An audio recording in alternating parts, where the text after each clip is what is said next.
Bonsoir Gérard. Bonsoir, bonsoir.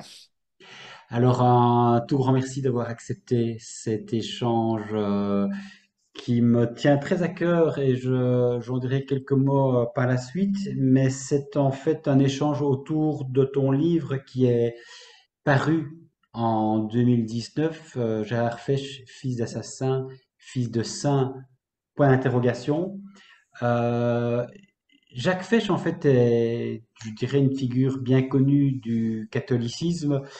Euh, il y a de fait plusieurs livres qui ont été écrits sur l'histoire de Jacques et en particulier sa conversion, notamment un livre que j'avais lu avec grand intérêt qui était dans 5 heures, Je verrai Jésus, journal de prison avec une préface du jésuite André Manarange.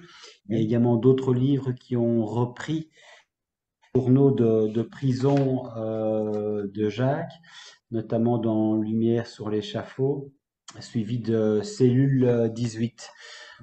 Et donc j'avais envie quelque part, un peu aussi à titre personnel, ayant lu avec beaucoup d'intérêt justement l'histoire de Jacques et mon étonnement quelque part devant sa conversion et la manière dont il s'est converti en prison, que quand j'ai vu que tu avais écrit un livre, je me suis permis de prendre contact avec toi pour avoir l'occasion justement d'échanger autour de l'histoire de Jacques Fesch, mais aussi autour de ton histoire singulière en tant que fils naturel de Jacques. Alors si je veux un petit peu resituer avant de te laisser la parole, Gérard, d'une première union, Jacques en fait a donné naissance à Véronique. Donc Jacques était marié avec Pierrette Pollack, qui oui, était en fait juif, et les parents de Jacques étaient en fait antisémites, donc ce n'était pas du tout ouais, évident, je dirais, comme union. Mais donc il y a une fille qui est née Véronique. Et puis, dans un second temps, en 1953, Jacques rencontre Thérèse Tronou. Et c'est de cette union, en fait, que tu nais en octobre t'inquiète, ouais. 1954. Tu apprendras évidemment beaucoup plus tard de qui tu es le père et je voulais en fait faire état de ta présence quelque part au sein du journal de Jacques qui écrit ceci dans son journal de prison, qu'il sache que s'il n'a pas pu être mon fils par la loi, il l'est selon la chair et son nom est gravé dans mon cœur. Et c'est ce qui explique, je pense, que à ta naissance ou peu de temps après, tu nous expliqueras pourquoi tu as été placé à l'assistance publique, puis dans une famille d'accueil, donc tu ne seras jamais adopté. Tu peux nous dire, Gérard, je dirais le point de départ, c'est-à-dire que s'est-il passé et qu'as-tu découvert au fur et à mesure? Donc, dans un premier temps, tu es placé à l'assistance publique, et puis quelles sont les raisons de ce placement et qu'est-ce qui se passe par la suite? Donc moi, j'ai effectivement toujours mon quête de savoir quelles étaient mes origines, hein. J'ai fait moult de recherches, mais c'était pas possible de trouver quelque chose. Tout était bien, bien verrouillé. Et le hasard, tout simplement, le hasard a fait qu'à l'âge de 40 ans, grâce à un article de presse, par lequel on faisait un peu la promotion d'un livre qui s'intitule L'affaire Jacques Fesch, où il était question de parler de la béatification de Jacques Fesch aux jeunesses chrétiennes à Philadelphie. Enfin, Monseigneur Luigi en parlait. Oui. Donc voilà, donc il y a eu un peu de presse, et puis, mais vraiment le hasard, moi je ne m'intéressais pas particulièrement du tout à ces questions religieuses du tout. Et voilà, c'est une amie qui tombe sur cet article qui savait vaguement que j'étais d'assistance publique, mais sans plus. J'étais à la recherche de mes origines, mais vraiment, sans plus non plus. Enfin voilà. Et puis, elle est tombée sur cet article et elle a tilté avec la photo de Jacques Fesch en se disant, elle a vu Jacques Fesch, elle a vu une ressemblance avec moi. Bon, moi, j'ai eu beaucoup de mal à voir ce... Enfin, je suis peut-être mal placé, mais c'est un peu compliqué pour moi. Mais bon, effectivement, elle me donne cet article. Et puis elle me dit, c'était ce soir après un gala, elle me dit, tu lis cet article, va jusqu'au bout. Bon, Je prends l'article en rentrant, je me souviens, dans le car, je rentrais. Puis le sujet ne m'intéressait pas, je ne voyais pas du tout pourquoi. Enfin bref. Et puis, à l'époque, j'avais mon fils qui était inscrit dans une école catholique pour des raisons de commodité, parce qu'il était à côté, enfin voilà. Et puis, je lui dis, bah, écoute, fils Fabrice, je lui donne l'article, je lui dis, ça va sûrement intéresser ton directeur d'école, mais moi, ça ne m'intéresse pas. Je donne l'article. Il met son cartable, et puis le soir, donc, on couche, je me dis, mais comment se fait-il qu'elle a insisté pour que j'aille au bout de cet article? Donc, je me suis relevé, j'ai pris l'article dans son cartable, et j'étais au bout. Et là, effectivement, en lisant fin de l'article, c'est un article avec quand même plusieurs, 5-6 pages quand même, et je vois à la fin, on parle donc de Jacques Fesch, que l'Église veut béatifier, on fait le portrait un petit peu de qui est cet homme, donc un assassin, on va dire, et qui a quand même été guillotiné. Enfin, voilà, on explique son parcours, qui, moi, ne me touche pas particulièrement. Mais à la fin, effectivement, il est dit dans cet article que Jacques Fesch avait fait la rencontre d'une demoiselle qui s'appelait Thérèse, et que de cette rencontre, un enfant était né qui s'appelait Gérard, et que cet enfant était placé à l'assistance publique. Voilà, c'est tout ce qu'il y avait. Alors là, je fais rapidement le tout petit calcul, hein. Je vois que Jacques Fesch, l'article est arrêté le 25 février 54. Moi, je suis né le 28 octobre 54. Est-ce que j'ai pu être conçu par cet homme?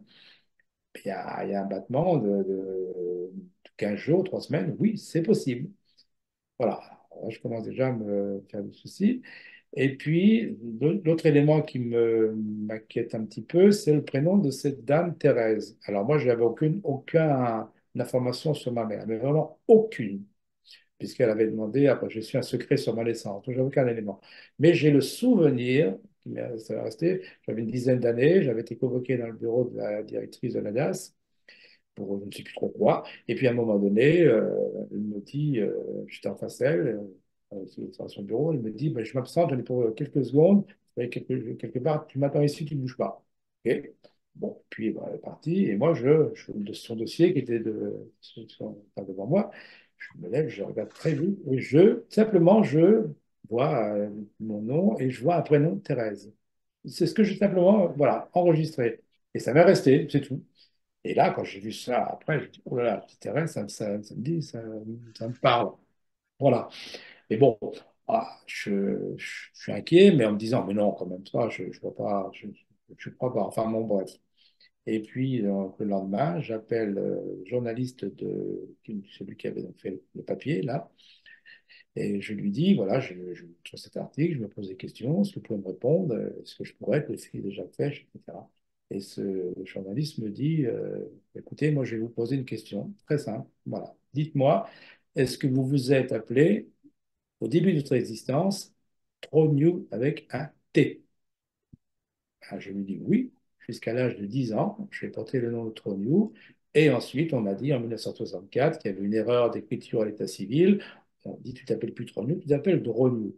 Voilà. Bon. Mais puis vous avez bien la preuve que vous êtes bien Pétronius. Je dis oui, oui. Ben, il me dit, écoutez, j'ai sous les yeux moi, la déposition qu'a fait Thérèse Trogneau, qui déclare aux assises de Paris, donc le 6 avril 57. Elle déclare donc qu'elle a bien eu un enfant de Jacques Fesch, qui s'intitule Gérard. Donc il me dit là, par conséquent, vous êtes bien le Gérard, petit Gérard, cité dans l'article comme le fils de Jacques Fesch.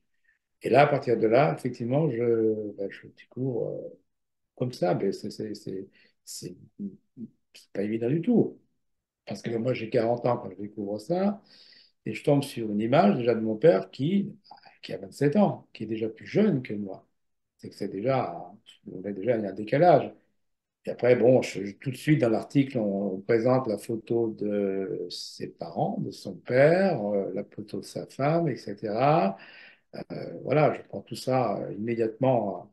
Et puis ce qui va avec, hein, c'est-à-dire, je me dis, mais qu'est-ce que c'est que ce type? C'est un voyou, enfin, il a tué un policier, enfin, c'est une catastrophe. Voilà, c'est la première chose que je me dis, c'est ça, hein. On guillotine pas les gens quand même pour rien, donc ça doit être extrêmement grave. Mais voilà, donc je suis effectivement choqué. Et le lendemain, je vais immédiatement, donc on me fait part qu'il a écrit donc pourquoi la béatification. Bon, ensuite, on a ses écrits. Donc je vais à la FNAC, je trouve le livre à 5 heures, je verrai Jésus, et je lis ce livre. Puis effectivement, là, ce qui m'interpelle énormément, c'est qu'à un moment donné, il dit, voilà, et c'est clair, le 25 février, c'est quelques jours avant son exécution, il dit, j'aurai une nouvelle pour le cas où on l'aurait oublié, je demande à sa famille qu'on fasse le nécessaire pour retrouver mon fils Gérard, je ne veux pas qu'il devienne orphelin, etc., etc. Donc il y a une démarche de fait à mon encontre, et voilà, qui me touche particulièrement. Je me dis, mais comment se fait-il? Pourquoi? Comment se fait-il que je n'ai rien su? Pourquoi on n'a pas exécuté sa volonté? Qu'est-ce qui s'est passé? Et à partir de là, et puis je considère que c'est cette seule personne de mon existence qui se soucie de moi, qui se dit, ouais, qui se considère comme mon père. Donc ça m'interpelle et je me dis non, je dois approfondir la chose, je dois aller plus loin, je dois savoir pourquoi on n'a pas respecté sa volonté, etc. Et à partir de là, donc, je découvre toute cette histoire. Hein, je rentre dans cette histoire et je m'aperçois que c'est pas. Voilà, les choses sont pas si évidentes que ça. Voilà. C'est ça, j'imagine, Gérard, comme tu dis, parce que tu apprends finalement ta filiation à l'âge de 40 ans. Entre-temps, tu es quand même passé par la DAS, donc tu as grandi dans l'incertitude la plus complète. Et puis tu apprends de qui tu es le père, c'est pas forcément évident, entre guillemets, à digérer non plus. Et avant que tu ne connaisses finalement ce père, si ce n'est cet article de presse, finalement, tu aurais pu encore l'ignorer complètement. Donc, comment en fait tu as vécu toute cette vie, je dirais, avant de connaître qui étaient tes Ouais. parents? Comment tu as grandi finalement quelque part sans parents et comment tout s'est mis un petit peu en route et comment tu as de fait pris cette nouvelle en pleine figure en sachant tout ce que tu avais vécu avant Ouais. et tout le questionnement que ça peut générer. Alors j'ai toujours, dès l'instant où j'ai eu conscience de qui j'étais, etc., toujours, je me suis toujours interrogé, mais qui sont mes géniteurs? Ça, il faut absolument Mhm. que je sache. Pour qu'on puisse imaginer, il faut que je sache. Mais c'était extrêmement compliqué, puisque je suis né le 28 octobre 54, le 16 novembre 54, c'est-à-dire 19 jours après, ma mère me confie l'assistance publique. Donc elle me confie, c'est-à-dire qu'elle ne m'abandonne pas, elle me confie. Voilà, me confie. Donc là, moi, je le sais parce que j'ai récupéré le dossier de la DAS à l'âge de 40 ans. Donc j'ai fait, au tout début, j'ai dû faire 11 familles d'accueil. Donc en restant 6 mois ici, 3 mois là, 4 mois de l'autre côté, etc., etc. Et cetera. Et puis à l'âge de 18 mois, euh, ma mère demande, elle demande l'assistance publique, elle dit, voilà, je demande à ce que mon enfant soit éloigné de la région parisienne. Voilà. Vous pouvez voilà. Et comme à cette époque-là, les enfants, on les plaçait généralement souvent dans le Morvan, moi, je me retrouve dans le Morvan. On me place dans le Morvan et je me retrouve chez une dame, Marie. Voilà, j'ai 18 mois quand j'arrive. J'ai parfaitement compris que c'était pas ma mère. J'avais analysé la situation. Et puis voilà, moi, j'étais bien chez cette dame, pas de problème. Et à juste avant mes 6 ans, la directrice de la DAS vient donc chez Marie et puis me dit Gérard, j'ai besoin de te parler. Euh, Monte dans la voiture et je t'emmène, on fait un petit tour et il faut que je te parle. Et là, je lui dis non, je n'ai pas envie d'y aller. Elle me dit si, tu viens avec moi, etc. Et je lui dis ben, je vais juste prendre mon jouet et puis j'arrive. Il me dit non, on n'a pas le temps. On monte dans la voiture. Et hop, on est parti. Et je n'ai pas revu cette dame. Et je me suis retrouvé dans un autre placement, dans une ville au Creusot, hein, à côté d'une ville minière un petit peu, enfin métallurgique. J'habitais à la campagne chez cette dame, je me retrouve dans une HLM, voilà. Donc là, ça a été un peu compliqué, parce qu'à l'âge de 6 ans, on a compris, voilà. Puis c'était surtout pourquoi ce mensonge, pourquoi tout ça, voilà. Donc, bon, après, bon, j'ai grandi comme j'ai pu dans cette famille d'accueil, sachant que c'était pas, bien sûr, bah, c'était des étrangers pour moi. J'ai très vite compris que j'étais ici pour des revenus pour cette famille. C'était pas autre chose. Voilà, il y avait certains travaux à faire, certaines choses, puis on se souciait pas, voilà, de ce que je pouvais faire à l'école, de ce qui pouvait m'intéresser, ça n'avait aucune importance, hein. J'étais placé dans cette famille. Et il y avait deux autres enfants aussi placés avec moi. Donc, ça s'est, voilà, pas toujours bien passé du tout, hein, ça c'est clair de dire, hein. En 1964, quand j'ai 10 ans, donc comme je te disais, donc la DAS me dit, on s'est trompé sur l'état civil, tu t'appelles plus Trognou, tu t'appelles Drognou. Donc là, je me retrouve avec un autre nom. Bon, bah, pourquoi pas. Voilà. Et puis, alors une chose aussi qui m'a beaucoup aidé cette période-là, quand même, à l'âge de 9 ans, je ne sais pas d'où ça venait, mais j'ai toujours été attiré par la musique. La musique, c'était quelque chose d'extrêmement fort pour moi. Et voilà, je voulais faire de la trompette. Pourquoi? Je ne sais pas, autour de moi, cette famille d'accueil n'était pas musicienne, c'était pas du tout, on parlait pas du tout d'art ou quoi que ce soit. Mhm. Et voilà, moi, j'étais fasciné par la trompette. Donc, je m'inscris au cours de musique de la ville, là-bas, l'harmonie de la ville. Et l'adage donne son accord. Et puis, j'apprends la musique. Et j'ai vite compris qu'en apprenant la musique, c'était la seule chose qui allait me donner une liberté. Ça, c'est sûr. Ça, je l'ai très vite compris. Et voilà, j'ai appris la musique. Et à l'âge de 15 ans, je jouais. Je faisais déjà pas mal de spectacles en tant que musicien. Et je gagnais déjà ma vie. Si bien qu'à un moment donné, je gagnais des fois autant que le père de la famille nourricière chez qui j'étais. Voilà. Ce qui n'était pas posé, sans poser de problème, hein. Voilà. Et puis, donc, à l'âge de 18 ans, à peine 18 ans, donc c'était plus possible dans cette famille, je suis parti. J'ai quitté cette famille, j'ai pris ma valise, ma trompette, et je suis parti à Paris. Et la majorité, ça aussi, c'est une chose qui m'a toujours étonné. La majorité à l'époque, c'était 21 ans, Ouais. 74, j'avais 18 ans. Personne ne s'est soucié de mon existence, pareil. Je me suis retrouvé à Paris. Bon, ben voilà, après la vie Paris, j'ai passé 6 mois à dormir dehors, à me débrouiller comme j'ai pu, etc. Et puis petit à petit, voilà, j'ai refait surface. J'ai eu énormément de chance, effectivement, grâce à la musique. J'ai pu vraiment, ben voilà, trouver du travail. Et ma vie a commencé à, voilà. J'ai rencontré ensuite la mère de mes enfants, etc. Enfin, voilà. Mais toujours dans cette optique en me disant, mais comment se fait-il, pourquoi je ne peux pas savoir qui sont mes géniteurs. J'ai maintes fois demandé au service d'administration, on m'a répondu non. Ta mère, il y a un secret d'imposer sur ta naissance, secret absolu, on ne peut rien savoir. Donc j'étais complètement bloqué. Et en plus, même en faisant des recherches sur le nom que je portais, Drognew, c'était pas un nom du tout. C'était un nom, il y a des familles Drognew qui existent.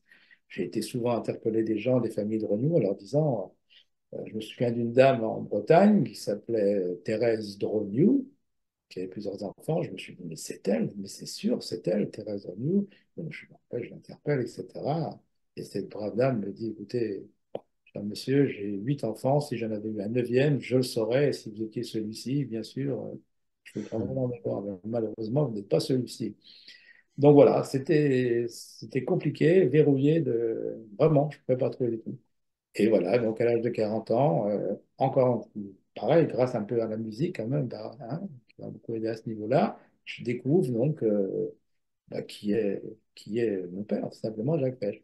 Et là, je rentre dans cette histoire qui est quand même pas, qui est quand même pas banal du tout, hein. Non, c'est ça. Donc là, quelque part, tu enquêtes aussi et tu essaies un petit peu de voir quel est ton arbre généalogique et Ouais. tu essaies de prendre contact avec les différents membres de ta famille. On l'a dit tout à l'heure, Ouais. Jacques, évidemment, euh, a convolé en première noce, si je veux dire, avec Pierrette Pollack et puis Ouais. avec Thérèse. Donc il y a des enfants des deux lits. Donc j'imagine que tu as essayé un petit peu de contacter les uns et les autres Ouais, j'ai vu. et comment du coup tu as procédé et comment tu as été accueilli aussi parce que c'est pas banal Ouais. de se dire à 40 ans je débarque et je m'appelle Gérard Fesch quoi. Ouais, c'est pas facile du tout. Donc, j'ai tout de suite su comment dire, que Jacques Fesch avait une fille. La première chose que j'ai fait, c'était ça. Donc, j'ai pris contact avec Véronique. Véronique Toury. Et donc, et très rapidement, elle me dit, ben voilà, ben, je suis ravi de faire ta connaissance, etc. Voilà, je t'ai toujours cherché, je suis content. Et puis, donc, elle m'invite à manger. Ben, ça, elle habite à l'époque le Vésinet. M'invite à manger, voilà. Bon, très bien, au départ, tout va bien. Et au milieu du repas, elle me dit, bah, finalement, tu as eu de la chance, tu as trouvé une famille, tu as été adopté, c'est très bien. Là, je lui dis, non, je n'ai jamais été adopté. Jamais. Et à partir de là, il y a eu une cassure. Cassure, et j'ai été littéralement rejeté.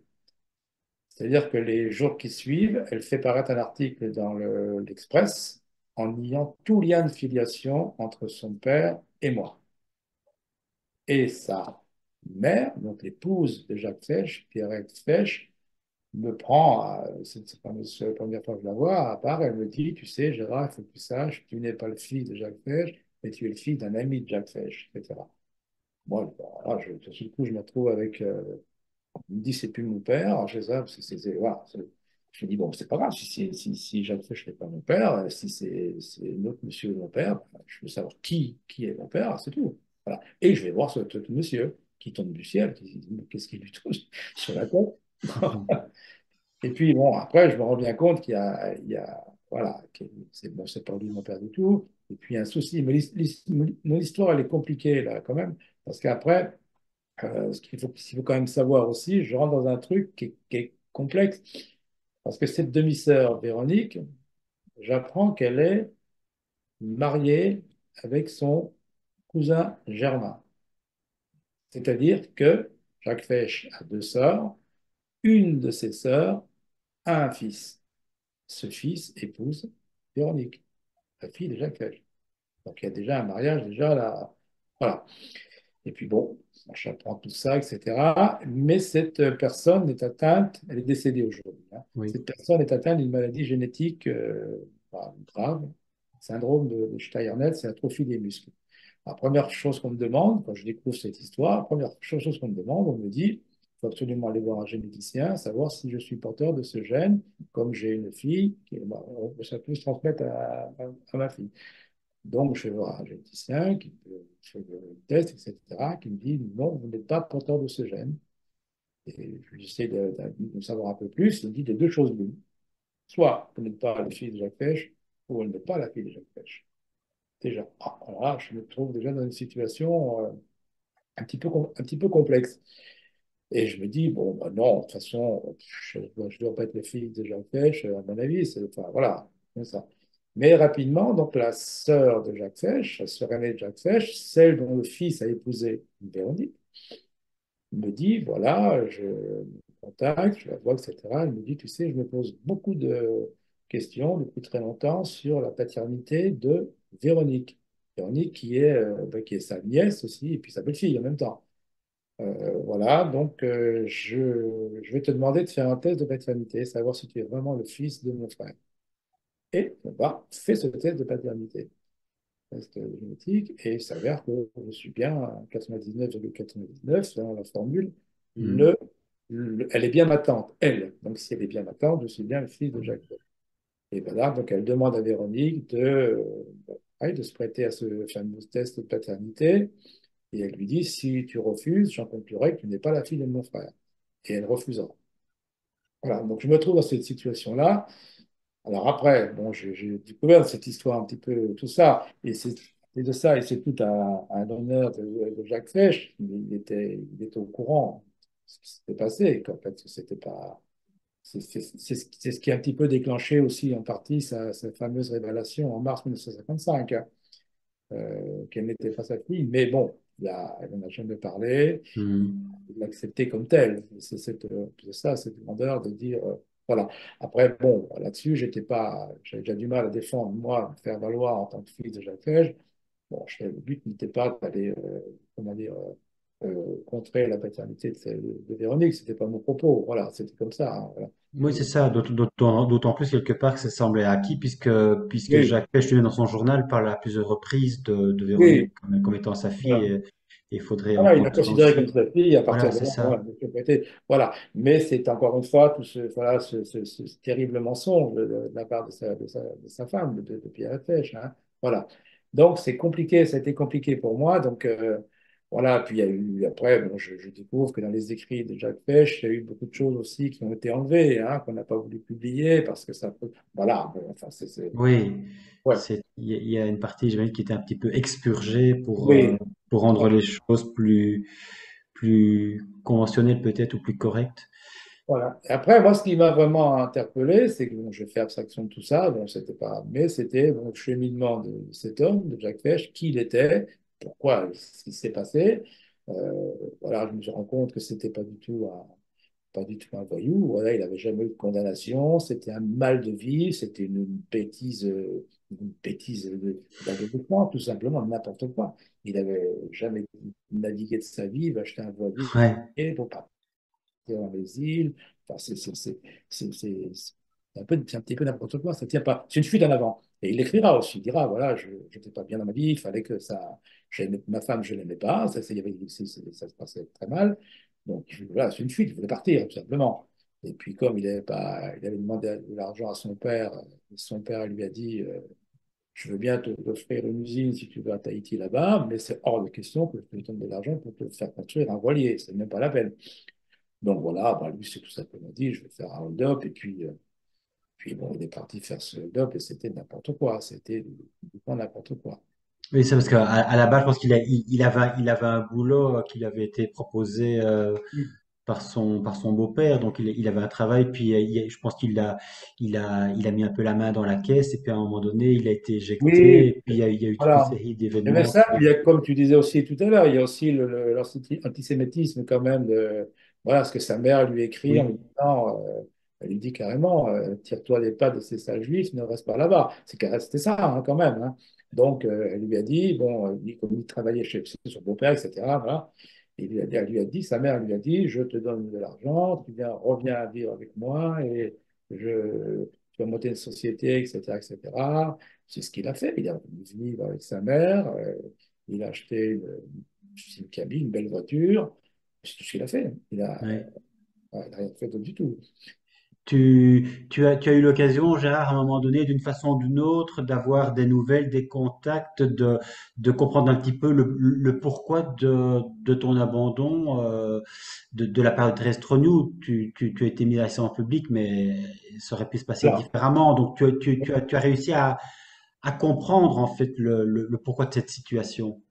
oui, Jacques était en prison, donc forcément, c'était compliqué, ouais. mais par rapport à Thérèse, C'était compliqué. Donc, alors Thérèse, elle était mineure quand ça s'est passé. Elle était mineure. Elle était vierge en plus. Et donc, voilà, c'était traumatisant. Donc, elle aurait bien aimé donc, que la famille Fesch voilà, comprenne tout ça, l'aide quelque part. Mais c'était terrible aussi pour cette famille parce que se retrouver, surtout à l'époque, fils de bonne famille, se retrouver tuer un policier, se retrouver aux assises et être voilà, la guillotine, quand même, pour la guillotine. Donc, c'était compliqué. Alors, hmm, rajouter il y a un enfant en plus, un enfant adultérin là-dessus, ça faisait beaucoup. Ça faisait beaucoup, mais ma mère, elle avait toujours un petit peu espéré que les choses pouvaient finalement s'arranger. C'est pour ça que je n'ai pas été adopté, parce elle m'a simplement confié. c'est ça, Confié. c'est Hein. ça. En 54, 58, elle m'a confié. En 58, elle m'a placé. J'étais considéré comme pupille, voilà, mais pas complètement abandonné. Voilà, comme si je disais, tiens, on ne sait jamais. Enfin, voilà. Et puis en 1962, euh, alors, ce qu'il faut dire aussi avant, c'est que l'avocat de Jacques Pech, Paul Oui. Baudet, voilà, qui était un petit peu en mal de paternité, avait souhaité donc m'adopter. C'est m'adopter, donc il avait fait une démarche, j'ai ses courriers, j'ai tout, à la DAS en disant, voilà, par respect, enfin pour son client, etc., j'aimerais donc adopter Gérard, etc., etc. Et là, donc, il y a eu une conciliation de l'organiser en 62 entre la DAS, entre ma mère, Thérèse, et entre la famille Fesch et, bon, et l'avocat. Et donc là, il y a eu On a dit à l'avocat, c'est hors de question, on ne pourrait pas, c'est pas possible. Et puis, donc, moyennant finance, la famille Fesch a donc demandé à ma mère donc, de signer là un secret absolu sur ma naissance. Voilà. Et demander à ce que la première lettre de mon nom soit rayée. Je ne puisse pas retrouver de traces.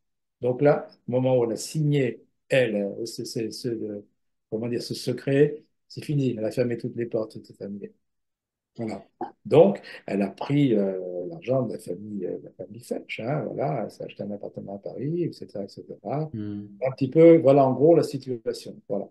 C'est ça. Toi, Gérard, tu apprends donc à l'âge de 40 ans que tu es le fils de Jacques Fesch. Finalement, tu as euh, viscéralement, je dirais, le besoin de reprendre, de prendre en fait le nom de Fesch.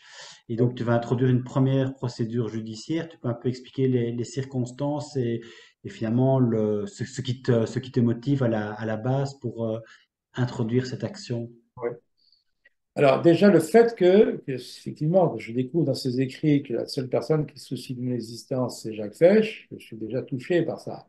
Voilà. Puis après, pardon, je rentre dans cette histoire. Je veux savoir qui est Jacques Fesch, qu'est-ce qui s'est vraiment passé.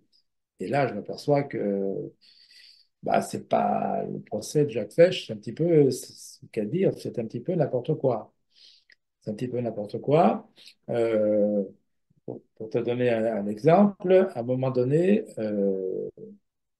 je, je lis dans un papier, un article, etc., euh, qu'il y a eu un problème sur le vote des jurés, etc. Bon, moi, je ne suis pas forcément au courant de tout ça. Je faisais des émissions sur France Culture à cette époque-là. Et puis, le gars qui faisait l'émission fait, entre parenthèses, parle de ça. Bon, je dis, bon, moi, je ne suis pas au courant de tout, je ne sais pas. Enfin, bref. Et le lendemain, je reçois un appel téléphonique d'un député de Bordeaux qui me dit, écoutez, je viens d'entendre ça à une émission, et qu'est-ce que c'est que cette histoire de falsification du vote des jurés pour d'assises? Ben, je dis, écoutez, je ne sais pas. Oui, ça concerne mon père, mais je n'ai pas d'éléments par rapport à ça. Alors, il me dit, alors ça, c'est quand même pas. Enfin, voilà. Et là, je me dis, bon, moi, je vais chercher un peu. Donc, j'ai tout simplement demandé au procureur de la République la possibilité d'aller aux archives de Paris, de consulter les archives. Je consulte les archives et je tombe sur ce qu'on appelle la grosse délibérée. Et effectivement, je vois dans le délibéré, mais de manière extrêmement, mais c'est net, précis, sur 6 questions concernant des circonstances aggravantes, donc déterminantes de la sentence finale, les jurés répondent par non, non, non, non, 6 fois. Le président de la cour d'assises raille les noms, remplace par oui, signe, authentifie. Et dit, voilà, enfin, que Jacques Fesch aura la tête tranchée, etc., etc. Ça, c'est net. Je me dis, mais qu'est-ce que c'est que ce truc-là? Donc, il y a eu un pouvoir en cassation qui était fait à l'époque, mais bon, là, ça n'a pas abouti, etc. Donc, il y a cet élément-là, déjà qui, moi, qu'est-ce que c'est que cette histoire? Il y a l'autre élément aussi, au niveau de comment ça s'est déroulé.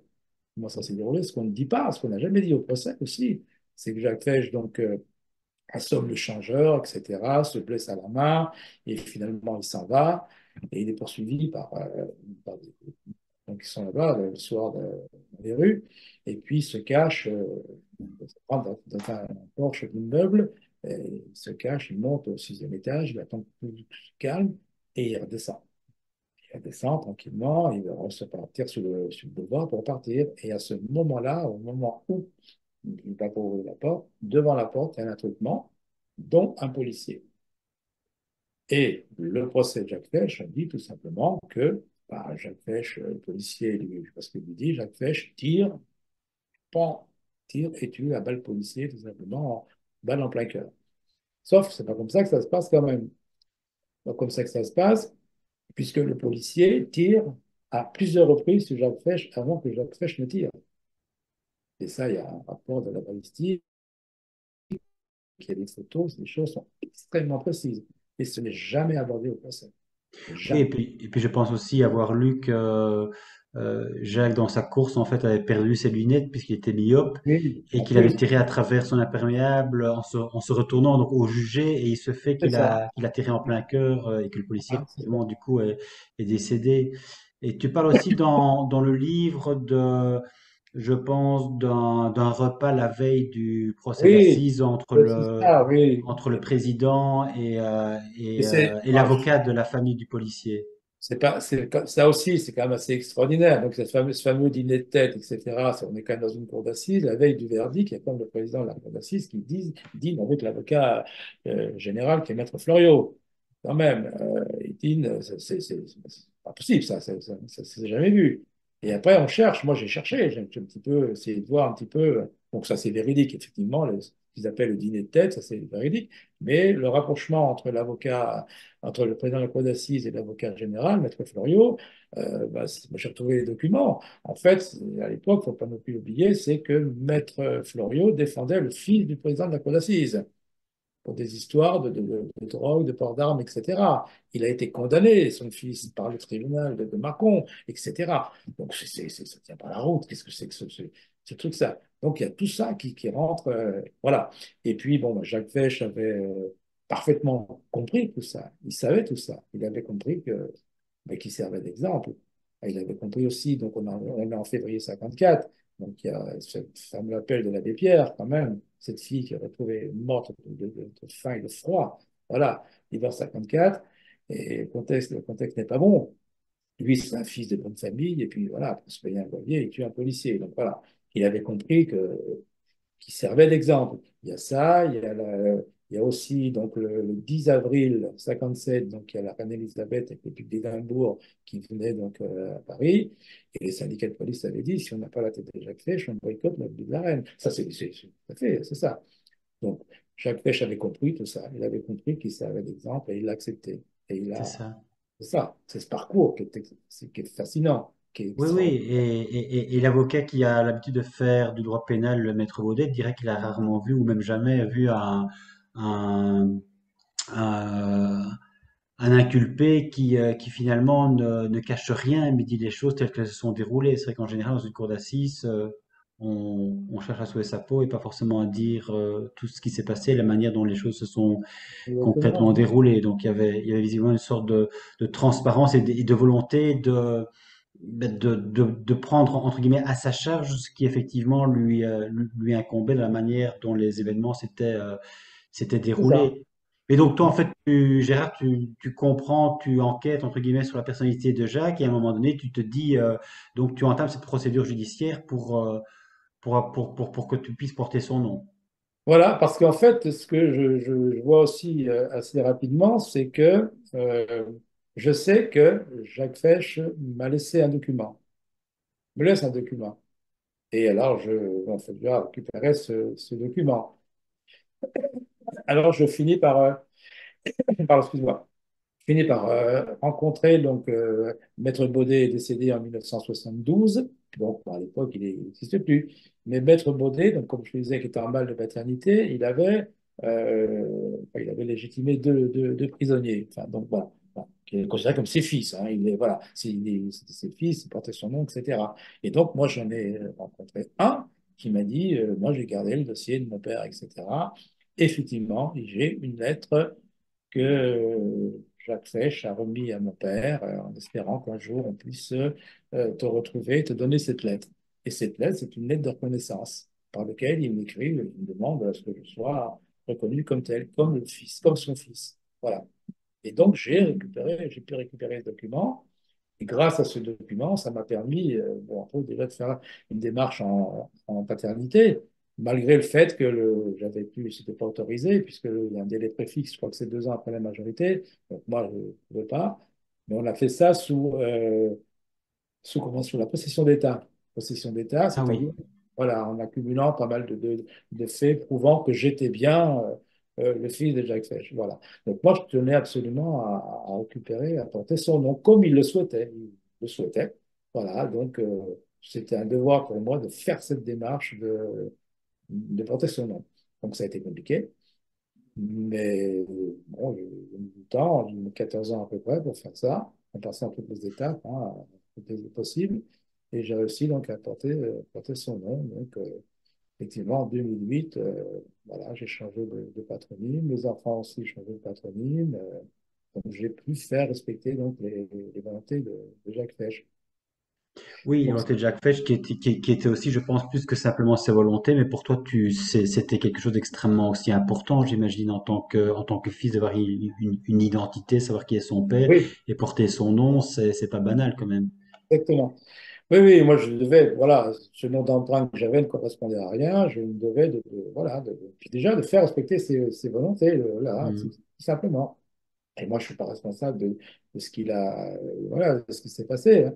Voilà. Bien sûr. Ah, et puis, deuxième partie ensuite, Ouais. bon, en cherchant dans ce dossier, etc., je me suis dit, mais c'est une injustice, là, c'est pas normal. Qu'est-ce que c'est qu'est-ce que c'est que cette manière de condamner, enfin voilà, de juger, c'est pas possible, ça, voilà. Et là, donc, parce il y a pas que ça, il y a aussi, par exemple, il y a quand même la grâce présidentielle. C'est-à-dire que l'avocat, à un moment donné, voilà. Et donc, contre le président de la République, René Coty, pour demander la grâce présidentielle, qui sera refusée.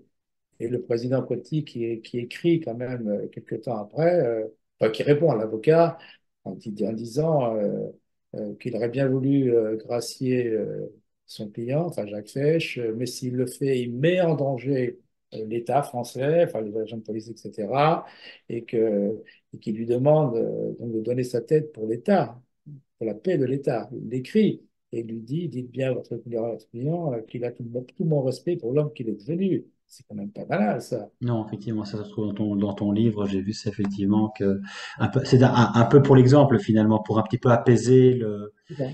les Voilà. tensions que ça aurait pu générer sinon. Donc, pour moi, ça a été important ça. Et puis, la seconde étape, bon, après, bon, il y a la béatification. Donc, bon, la béatification, c'est ce que je dis, l'Église a sûrement de bonnes raisons de vouloir le béatifier, mais ça ne me concerne pas. C'est pas, je ne vais pas rentrer dans tout ça. Par contre, effectivement, cette injustice qu'il y a eu au niveau comme il a été jugé, ça, c'est pas normal. Et puis l'homme qu'il est devenu, c'est tout ce parcours qu'il a fait, ce fait de donner ça. Il va, quand il va à la guillotine, c'est quand même assez. Il le sait à l'avance, il le sait quelque temps à l'avance, puisque son avocat lui dit qu'il sera exécuté tel jour, telle heure. Et quand on vient le chercher, il est prêt. Il a fait son lit, il est habillé, il va aller à la porte. Et il va. Voilà. Puis ouais, ce parcours qu'il a fait qui est quand même assez extraordinaire. Et là, C'est donc, ça. moi, au niveau de la gratification, donc je ne veux pas entrer dedans, mais par contre, vu ce qui s'est passé au niveau du procès, donc on a demandé là, une réhabilitation. Ce qui n'a pas été une chose facile non plus, puisque le droit français, en fait, Interdit. c'était pas prévu, absolument. Mhm. Donc, il a fallu déposer une QPC au Conseil constitutionnel pour demander. Donc, le Conseil constitutionnel a renvoyé aux parlementaires en disant ne pas contre, mais poser la question aux parlementaires et s'ils veulent décider d'un projet de loi, ils le font. Et c'est ce qui s'est passé. Donc, il y a un projet de loi, il y a un amendement à la fameuse loi donc, concernant la peine de mort, l'abolition de la peine de mort, où on ajoute que tout condamné, euh, condamné à mort, dont la peine est exécutée, peut, voilà, par l'intermédiaire de son, bien sûr, de son licence, demander sa réhabilitation pour un parcours exceptionnel. Voilà, pour un gage d'amendement, pour montrer qu'il c'est autre chose. Et là, le dossier est déposé et on attend. J'attends d'un moment à l'autre, on me fixe une date d'audience, c'est la chambre criminelle qui jugera, et ça sera une première. Et moi, ce que je voudrais, c'est ça, c'est qu'on réhabilite. Réhabiliter, c'est pas, on n'enlève pas la peine du tout, du tout, du tout. C'est pas ça du tout. Mais on lui redonne une certaine estime. Voilà, c'est une sorte de C'est pardon une laïque, sorte d'estime post-mortem. c'est ça. Et ça, c'est envisageable, parce que la loi, évidemment, normalement, elle sort ses effets pour l'avenir. Donc, c'est envisageable aussi que la loi ait un effet rétroactif, c'est-à-dire sur une situation passée. Oui, donc là, on peut bien sûr, hein. Bon, comme disait à l'époque, donc c'était comment ça s'appelait, Éric Dupond-Moretti qui s'occupait de ça. Il me disait, de toute façon, voilà, ça sera, c'est un amendement à cette loi. S'il n'y en aura qu'un, ça servira pour Jacques Fesch. Il n'y en aura pas d'autres. Il n'y a pas d'autres condamnés à mort qui ont été C'est ça. exécutés. Et voilà. Mais c'est une sorte, c'est une injustice quand même. Il faut rétablir. Voilà. Alors tu disais, Gérard, par rapport à l'Église, de fait, il y a une instance en béatification qui date déjà pas d'hier, donc c'est toujours en cours, et l'Église s'est intéressée au cas Jacques Fesch, euh, dans le cas évidemment de sa conversion. Mais si j'ai bien cru comprendre également, par rapport au Fils, c'est-à-dire par rapport à toi, l'Église n'a pas eu peut-être le même souci. Et à un moment donné, tu t'es senti un petit peu mis de côté par l'Église qui s'intéressait au Père sans s'intéresser finalement au Fils du Oui, Père. c'est ça. Ouais. Oui, j'étais un petit peu, bon, un petit peu étonné, effectivement, parce que donc comment l'archevêché de Paris donc avait une sorte de revue qui publiait la revue Communio. Oui, Revue Communio, et je découvre dans cette revue, je ne sais plus la date exacte, je crois que c'était en 2002, il me semble bien. septembre, octobre 2000, oui. Ah, c'est ça, où on dit tout simplement que comment reconnaître la filiation, comment c'est dit, la filiation du fils quand la foi du père est étrangère au fils. En d'autres termes, étant donné que je n'étais pas croyant, donc pourquoi aucune raison voilà, d'avoir cette filiation. Alors ça, je trouvais ça quand même, de la part de Monseigneur Lustiger, assez, voilà, j'avais réagi, hein. J'avais réagi. Et j'avais d'autant plus réagi, c'est que j'avais envoyé un courrier, donc à l'époque, à Jean-Paul II. Oui. Oui, oui, et ah oui, qui m'a fait une réponse assez extraordinaire, en parlant, il ne parlait pas de la béatification, mais de la canonisation de Jacques Fesch, et qui m'expliquait qu'elle n'avait strictement rien à voir du tout avec le crime qui était commis, c'était autre chose qu'on analysait, et quant à ma filiation, il la considérait comme légitime, et il souhaitait qu'elle aboutisse. Donc là, ça avait mis fin à pas mal de choses. Voilà. Donc j'avais été un peu étonné quand même de cette démarche de la part de l'Église. Voilà, puis bon, l'Église n'a pas tout dit non plus. Voilà, il y a un côté un petit peu. Voilà. Hmm. Euh, ton livre, En fait, oui, quand je suis arrivé dans cette histoire, un peu l'impression d'être de rentrer dans un jeu de quilles, tu vois. Vraiment, voilà, j'étais pas. C'était un peu le bordel, on va dire. ben oui, j'imagine qu'un peu pour l'Église, tu fais un petit peu tâche, on veut bien prendre le C'est Père, mais ça. s'il a un fils naturel, c'est pas hyper génial pour, C'est ça. voilà, c'est pas conforme, j'ai envie de dire, c'est pas très orthodoxe à la manière dont l'Église conçoit les relations conjugales et la naissance C'est d'un ça. enfant. Donc, ça faisait un petit peu tâche de fait. Mais j'ai lu ton livre, ça se lit un petit peu comme un roman policier quand même. Ouais. C'est c'est extrêmement, j'ai envie de dire, haletant. Et c'est très bien écrit. Et donc, pour donner quand même une idée aussi de ton ouvrage et de la façon dont tu écris, quelle est un petit peu ta plume, ta sensibilité, ta personnalité quelque part. J'avais envie de reprendre notamment ce que tu racontes de la veille de l'exécution de Jacques, donc à la page 227 de ton ouvrage. Souvent, j'approche la photo de mon visage et je l'embrasse, songeant à cette question que les enfants posent à leurs parents. Comment il est mort, ton papa? Voici la seule réponse qu'il me soit possible d'imaginer. Le lundi 30 septembre 1957, veille de son exécution, Jacques Fesch s'est couché, a dormi et s'est réveillé au milieu de la nuit. Il savait par son avocat qu'il serait exécuté le 1er octobre, au petit matin. Il a demandé l'heure au surveillant. Il était 3 heures. Il a demandé ensuite de la lumière. L'heure approchait. Il voulait et devait se préparer. Il s'est levé, il a fait son lit. Il a pris son livre de messe. À 5 heures, il a rédigé les dernières lignes de son journal. Dans 5 heures, je verrai Jésus. La paix m'inonde et mes prières coulent comme du miel. Je crois que je vais arrêter ce journal là où il en est, vu que j'entends des bruits inquiétants. Pourvu que je tienne le coup, adieu à tous et que le Seigneur vous bénisse. C'est dans cette attitude que l'aumônier l'a trouvé en entrant dans sa cellule. Il était 5h20. Jacques a été courageux. Il craignait de ne pouvoir tenir le coup physiquement. C'est pourquoi il a voulu que tout aille aussi vite que possible. Il s'est confessé, il a communié, il a écouté l'aumônier lui parler. L'aumônier lui a même posé des questions auxquelles il a répondu calmement, car sa paix intérieure était profonde. Puis il s'est tu. On lui a lié les mains dans le dos. Les aides du bourreau l'ont aidé à se lever. Jacques a dit alors, le crucifix, mon père, le crucifix. On lui a présenté le crucifix qu'il a embrassé longuement, passionnément. Telles furent ses dernières paroles, un propos qui a touché l'assistance. Le gardien-chef a proposé à Jacques la cigarette et le cognac. Jacques a refusé d'un signe de tête. Devant la porte vitrée de la cour se dressait une chaise. Jacques s'est assis. On a échancré le col de sa chemise, on lui a rasé l'arrière du crâne.